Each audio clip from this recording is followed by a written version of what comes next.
আজকে আমি আপনাদের সাথে অতি একটি সহজ রেসিপি শেয়ার করছি, সেটা হলো ভেন্ডি আর কাঁচা কলার কুরকুর রেসিপি। এতটাই মচমচা হয় বন্ধুরা, খেতে ডাল ভাতের সাথেও খেতে ভালো লাগবে, চায়ের সাথে বৃষ্টির দিনে তো জমে যাবে খাওয়াটা।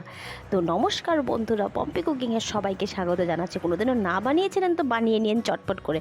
এখানে আছে কাঁচা কলা আর ভেন্ডি, আমি ধুয়ে লম্বা লম্বা করে কেটে নিয়েছি। উপর দিয়ে একটু লবণ ছিটিয়ে দিলাম, তারপরে দিয়ে দিলাম অল্প হলুদ, তারপরে একটু জিরে গুঁড়ো পাউডার, তারপরে দিয়ে দিয়েছি লঙ্কার গুঁড়ো, তারপরে বেসন, তারপর উপর দিয়ে দিয়ে দিবেন একটু চাট মশলা, দিয়ে এটাকে মিক্সড করে নেবেন।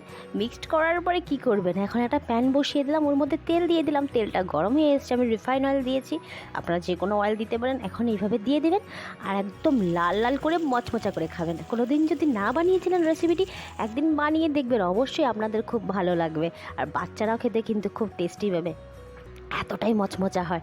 তো আমি তো গেছি জলদি জলদি করে চায়ের সাথে খেয়েছি, আপনারা ভাত ডালের সাথেও খেতে পারবেন। চায়ের সাথেও যদি কোনো দিনের চাল বিকেলবেলা যদি চটপটা খেতে ইচ্ছে করে, এইভাবে খেতেই পারেন। আর লাস্টে দিয়ে উপর দিয়ে যখন নামাবেন, এখন আমার এটা হয়েই গেছে ভাজাটা, এখন আমি গ্যাসটা নিভিয়ে দিব। যখন লাস্টে দিয়ে নামাবেন, উপর দিয়ে চাট মশলাও দিয়ে দিতে পারেন, এতটাই টেস্টি হয়। আর যদি ভালো লেগে থাকে রেসিপিটি, লাইক শেয়ার সাবস্ক্রাইব করে দেবেন। তো please like share subscribe my channel. ভালো থাকুন, সুস্থ থাকুন, টাটা, লাভ ইউ অল।